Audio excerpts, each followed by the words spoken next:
নমস্কার বন্ধুরা, প্রিয়া job updates YouTube চ্যানেলের পক্ষ থেকে তোমাদের সকলকে স্বাগত জানাই এবং তোমাদের অসংখ্য ধন্যবাদ আজকের এই ভিডিওতে ক্লিক করার জন্য।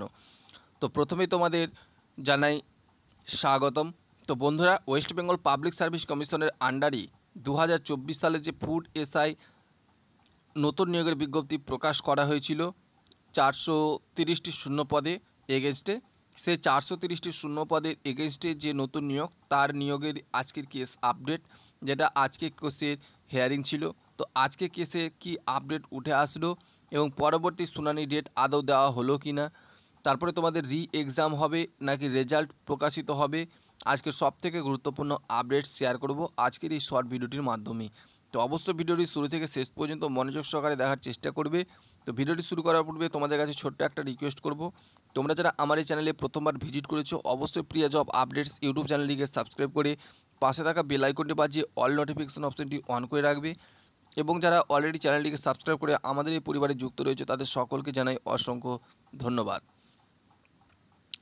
তো বন্ধুরা, তোমরা জানো এই চ্যানেলের মাধ্যমে আমরা প্রতি মুহূর্তে সঠিক এবং সত্যতার সহিত নতুন নতুন আপডেটগুলিকে দেওয়ার চেষ্টা করি। এর জন্য অবশ্যই তোমরা আমাদের এই চ্যানেলটিকে ফলো করবে।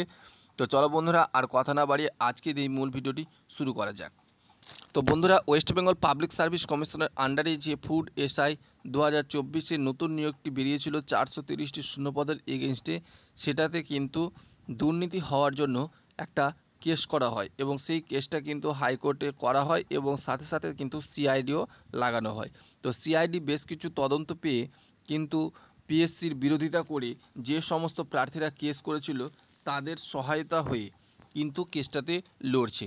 আশা করা হচ্ছে যে খুব শীঘ্রই এর একটা ফল প্রকাশ হবে এবং বিরোধীরা যেটা কেস করেছিল তাদের কিন্তু সাকসেস হবে, কেননা সিআইডি বেশ কিছু দুর্নীতি পেয়েছে এবং সেগুলিকে স্বচ্ছতার সহিত প্রমাণও করেছে পিএসসি বোর্ডের কাছে এবং পিএসসিও কিন্তু স্বীকার করেছে যে তাদের দুর্নীতি হয়েছে। সেটা বিভিন্ন সোশ্যাল মিডিয়া বলো, যেমন হোয়াটসঅ্যাপ, টুইটার, তারপরে তোমাদের বিভিন্ন টেলিগ্রাম চ্যানেলে লিঙ্ক শেয়ার করেও কিন্তু তোমাদের প্রশ্নপত্র ফাঁস হয়েছে, এটা আমরা সকলেই জানি। তবে সবাই যে প্রশ্নপত্র ফাঁসের বিরুদ্ধে জড়িত সেটা নয়, বেশ কিছু প্রার্থী রয়েছে যারা কিন্তু নিজে খেটে পড়াশোনা করে কিন্তু পরীক্ষায় বসেছিল, তাদেরও কিন্তু ভবিষ্যৎটা প্রায় অন্ধকারের দিকে নেমেই গেছে। তো যাই হোক, আজকের মূল বিষয় হচ্ছে যে আজকে যে কেসটা হিয়ারিং ছিল, আমরা সকলে জানি যে 5ই আগস্ট কেসের হিয়ারিং একটা ডেট ছিল। আজকে তোমাদের তেমন ভালো ফলাফল উঠে আসেনি, কেননা তোমাদের কেসটা কিন্তু আজকেও মিটলো না। পরবর্তী 15 দিনের ডেট এক্সটেন্ড করা হয়েছে, সেটা তোমাদের 20 তারিখ অবধি এক্সটেন্ড করা হয়েছে, অর্থাৎ আগস্টের 20 তারিখ অবধি মেনশন করা হয়েছে যে 20 তারিখের মধ্যে কেসটা কিন্তু দেখা হবে। এখানে একটাই বিষয় যে পিএসসি স্বীকার করেছে, তা সত্ত্বেও কিন্তু কেসটা লড়ে যাচ্ছে এবং নতুন একটি ডেট ঘোষণা করা হয়েছে, সেটা কিন্তু অফিসিয়ালিভাবে তোমরা আজকেই পেয়ে যাবে। এখন পর্যন্ত অফিসিয়াল ওয়েবসাইটে দেওয়া হয়নি, খুব শীঘ্রই কিন্তু এটাকে আপডেট করে দেওয়া হবে। তোমরা অবশ্যই কেস রিলেটেড যে অফিসিয়ালটা রয়েছে কেসের, সেটা তোমরা পিএসসির যে কেস ওয়েবসাইটটা রয়েছে, ভিডিও ডিসক্রিপশনে লিঙ্ক দেওয়া রয়েছে, সেখানে ক্লিক করে তোমরা সেই পেজটাতে চলে যাবে এবং আপডেটটি দেখার চেষ্টা করবে যে তোমাদের নতুন ডেট কবে দেওয়া হয়েছে। তবে তোমাদের অনেকে কিন্তু বলতে চাইছে যে এক্সাম করানো হোক, আবার অনেকে বলছে রেজাল্ট প্রকাশ করা হোক, অর্থাৎ যারা পরীক্ষা দিয়েছে তাদের মধ্যে কিন্তু দুটি ভাগ হয়ে যাচ্ছে, এক্সাম হোক, আবার কেউ কেউ বলছে রেজাল্ট দেওয়া হোক। তো তোমাদের পক্ষ থেকেও আমি কিছু বলতে চাইবো না এবং হাইকোর্টের পক্ষ থেকেও কিছু বলতে চাইবো না, ওনাদের যেটা ভালো হবে সেটাই করবে। তবে যতদূর সম্ভব তোমাদের এক্সামটাও নেওয়া হতে পারে, এমনটা কিন্তু আপডেট উঠে আসছে। যেটা কেসে তোমাদের আলোচনা করা হচ্ছে সেটা হচ্ছে তোমাদের এক্সাম নেওয়া হবে, কেননা একজন ক্যান্ডিডেটের জন্য সকল প্রার্থীর ভবিষ্যৎ কিন্তু দেখা হবে না। আবার কেউ কেউ বলতে চাইছে যে রেজাল্ট প্রকাশ করা হোক, কেননা দোষ করেছে একজন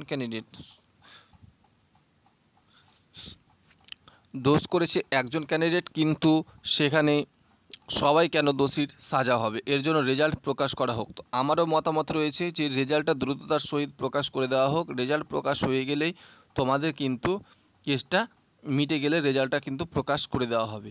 তো ফ্রেন্ডস, এটা ছিল তোমাদের জন্য গুরুত্বপূর্ণ আপডেট। তো ভিডিওটি ভালো লাগলে অবশ্যই লাইক করবে, ভিডিওটিতে অবশ্যই শেয়ার করবে এবং চ্যানেলে নতুন হলে অবশ্যই আমাদের এই চ্যানেলটিকে সাবস্ক্রাইব করে পাশে থাকা বেল আইকনটি বাজিয়ে অল নোটিফিকেশন অপশানটি অন করে রাখবে। এবং নতুন নিয়োগের যে ফুড এসআই বিজ্ঞপ্তি এবছর আসছে না। অনেক প্রার্থীরা কিন্তু জানতে চাইছে যে নতুন করে ওয়েস্ট বেঙ্গল পাবলিক সার্ভিস কমিশনের আন্ডারে যে ফুড এসআই বিজ্ঞপ্তিটি বার করা হয় প্রতি বছর, এবছর কি তেমন বিজ্ঞপ্তি আসবে? তো না, কোনো মতেই তোমাদের এবছর বিজ্ঞপ্তি আসছে না, কেননা প্রতি বছর এটা রিক্রুট করা হয়, এক বছরে কিন্তু দুবার কখনো রিক্রুটমেন্টটা হবে না। তো তোমরাও জানো, সকলেই জানো কম বেশি। তো যারা কমেন্ট করেছিলে যে এবছর আর বিজ্ঞপ্তি বেরোবে কি না, তাদের বলে রাখি যে এবছর কোনো মতে বিজ্ঞপ্তি বার হবে না, এটুকু তোমরা ধরে রাখতেই পারো। কেননা প্রতি বছরের প্রাক মুহূর্তে কিন্তু বিজ্ঞপ্তিগুলি বার করানো হয় এবং সেই নিয়োগ প্রক্রিয়া চলতে তো আমাদের প্রায় 2-3 বছর সময় নিয়ে নেই। যেটা 2018 সালে জয়েনিং মানে নিয়োগটা করানো হয়েছিল, সেই 2018 যে বিজ্ঞপ্তি, সেখানে কিন্তু এখনও প্রায় সকল প্রার্থীরা কম বেশি জয়েন করতে পারেনি। এখনও অনেক ক্যান্ডিডেট রয়েছে, তাদের কিন্তু এখনও নিয়োগ প্রক্রিয়া থমকে রয়েছে। সুতরাং তোমাদের এই বছর বিজ্ঞপ্তি কোনো মতে সম্ভব নয়। রেজাল্ট কখন প্রকাশিত হবে তারই তো কোনো ডেট ঘোষণা হচ্ছে না। তারপরে তোমাদের নিয়োগ প্রক্রিয়া রয়েছে, নিয়োগ প্রক্রিয়ার বিভিন্ন প্রসেস রয়েছে, সেই প্রসেসগুলি কমপ্লিট করতে তো পিএসসি এখনও 2 বছর লেগে যেতে পারে, এমনটাই মনে হয়। কারণ দ্রুততার সহিত নিয়োগ প্রক্রিয়া কমপ্লিট করতে পারলে পরবর্তী নিয়োগের একটা দিক বিবেচনা করা সম্ভব হয়। সুতরাং তোমরা যারা বলতে চাইছো তাদের বলে রাখি, এবছর তোমাদের আর বিজ্ঞপ্তি বেরোচ্ছে না। তো তোমরা অবশ্যই ভিডিওটি শেয়ার করে দাও এবং আজকের কেস আপডেট সম্পর্কিত ভিডিও যাতে প্রত্যেকটা পরীক্ষার্থী, চাকরি প্রার্থীরা যারা ওয়েট করে রয়েছে রেজাল্টের জন্য, তাদের কাছে যাতে পৌঁছাতে পারে, এর জন্য অবশ্যই ভিডিওটি শেয়ার করে দেবে। তো ফ্রেন্ডস, দেখা হচ্ছে পরবর্তী নতুন কোনো চাকরির বিজ্ঞপ্তিতে। তো ততক্ষণ তোমরা ভালো থাকবে, সুস্থ থাকবে এবং প্রত্যেকটা বন্ধুদের তোমরা সাপোর্ট করবে যাতে তারা এই ফুড এসআই রেজাল্টটা প্রকাশের জন্য পিএসসির যে অফিসিয়াল ওয়েবসাইট সেখানে তারা মেল করবে। মেলের প্রতি উত্তরেই কিন্তু তারা সর্বদা নীরব হয়ে রেজাল্ট প্রকাশে এগিয়ে আসবে, তা না হলে কখনো তারা রেজাল্ট প্রকাশ করবে না। তোমরা যদি চাও রি এক্সাম, সেটাও কিন্তু বলতে হবে। মেল প্রচুর মেল করো, তোমরা মেল করতেই থাকো, মেল যত করবে ততই আমাদের ভালো। সুতরাং তোমরা মেল করতে থাকো এবং রেজাল্ট আমরা চাই।